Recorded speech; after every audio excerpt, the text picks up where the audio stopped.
Samantala, nagkaroon din po ng pag-uho sa may barangay Mayamot sa Antipolo. May live report si John Consulta. John?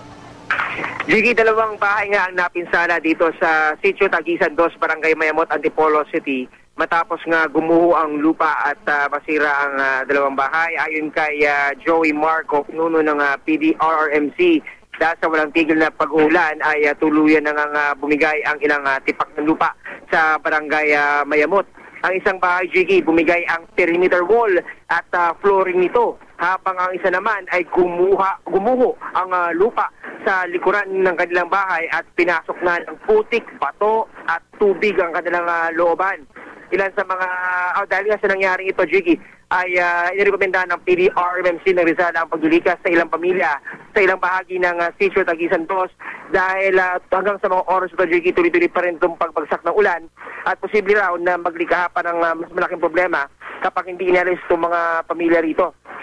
Ang isa sa kasi mga problema rito, Jiggy, yung lupa raw kasi kinatitirikan ng mga bahay dito ay hindi angkop na tirahan dahil sa oras nga na bumuhos ang malakas na ulan ay pwedeng bumigay itong mga lupa at kasama na nga rito itong mga bahay na nakatayo sa ibabaw.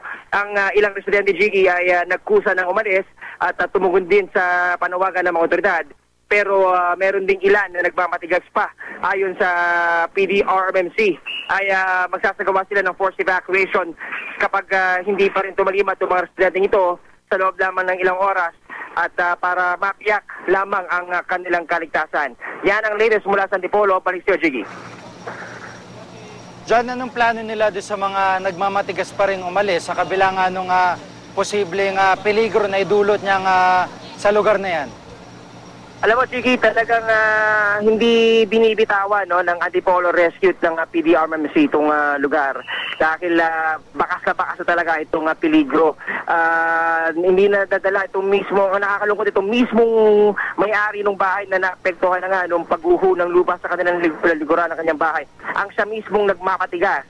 At sinasabi niya kasi na binili niya raw yung right sa pagtayo ng bahay nga doon ng 13,000 pesos.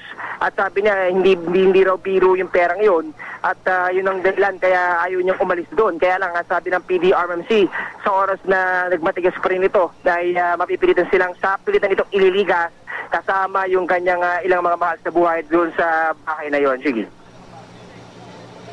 Maraming salamat, John Consulta.